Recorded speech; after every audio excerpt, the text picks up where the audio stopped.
বিগত সরকারের সময় দেশে মব চলছিল, একটা নতুন বাংলাদেশের স্বপ্ন আমরা দেখেছিলাম। সেই স্বপ্ন জাতীয় পার্টি ছাড়া কেউ দেখাতে পারছে না। আমরা দেখেছি বিগত সরকারের সময় দেশে মব চলছিল, একটা একটা করে নিষ্ঠুর মব হচ্ছিল। পুলিশ প্রশাসন সরকার চেয়ে চেয়ে দেখছিল। অপরাধীদের মধ্যে অপরাধ প্রবণতা বেড়েছে, অপরাধের নিবর্তনমূলক শাস্তিমূলক ব্যবস্থা দৃশ্যমান হয় নাই। রাষ্ট্রের কাঠামো ধসে পড়েছে, রাষ্ট্রের কাঠামো ধ্বংস করে দেওয়া হয়েছে। রাষ্ট্রকে বানানো হয়েছিল গণপ্রজাতন্ত্রী মপতন্ত্রের বাংলাদেশ।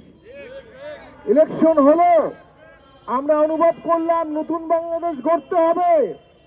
একটা ইঞ্জিনিয়ারিং ইলেকশনের মাধ্যমে, একটা ম্যান্ডেটবিহীন ইলেকশনের মাধ্যমে দেশে নতুন গণতন্ত্রের অগ্রযাত্রা হলো না।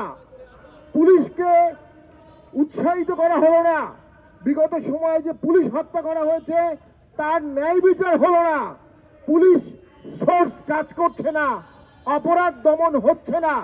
আইনমন্ত্রী উনি স্বরাষ্ট্রমন্ত্রীর কথা বলেন, আর স্বরাষ্ট্রমন্ত্রী উনি সংবিধানের ব্যাখ্যা দেন।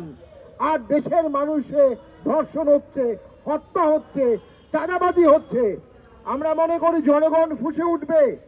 একটা নতুন বাংলাদেশের স্বপ্ন আমরা দেখেছিলাম, সেই স্বপ্ন জাতীয় পার্টি ছাড়া কেউ দেখাতে পারছে না। একটা নতুন বাংলাদেশের স্বপ্ন আমরা দেখেছিলাম, জিএম কাদের ছাড়া সেই স্বপ্ন কেউ দেখাতে পারছে না।